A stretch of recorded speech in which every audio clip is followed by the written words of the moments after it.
So we go across the cards, and let's say they can name any four of a kind they like, and they name the queens, let's say. You know, it could be jacks, fours, sevens, aces, whatever they like. They name queens. So I go across, and I ask them, is there a favorite they like of these? There's queen diamonds, and they say the queen of hearts. I'm like, classic, cool.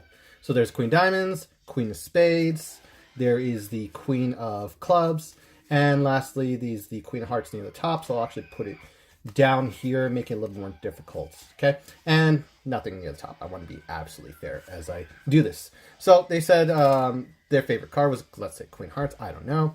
And now I ask them, I'm going to go across the cards, and they tell me when to stop whenever they like. No force. Very freely. I ask them, tell me when to stop whenever they like. They stop, say stop right around there. And I ask, do you want to change your mind, or do you like the mind you have? and they say they like the mind they have. I'm like, oh, okay, great.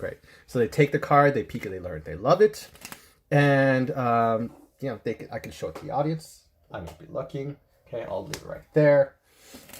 And we set the card back, say about here. Again, I show it to the audience again, just in case they can forget it, and I set it back, and we lose it up inside the pack. No shuffling, no cuts, just leave it there, and that's it. So with that, I can begin my presentation. Now, the average magician, the beginner magician would be able to successfully get you to choose the card you want to choose. So in this case, they would have chosen the Queen of Hearts. That's beginner stuff. An average magician would be able to control a card to whatever position they need to be. In this case, usually in this case, I would have that third from the bottom, because I would be able to have more control over that card.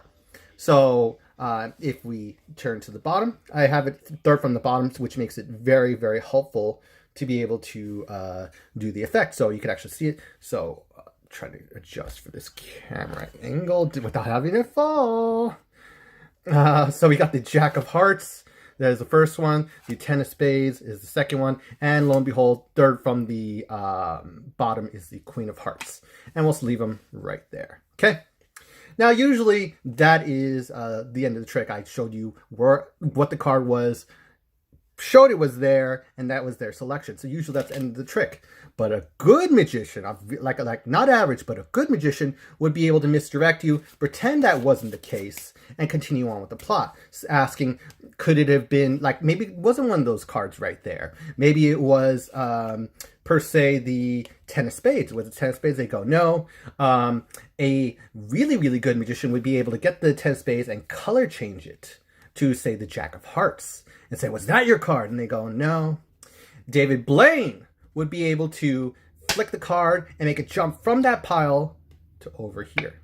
Now, that's what David Blaine would do. But you know, I know what I do? You really want to know what I do? I take it one step further than that. Thank you. That is Aces in the Can, my take on the trick, and my take on Dunsbury Dilution.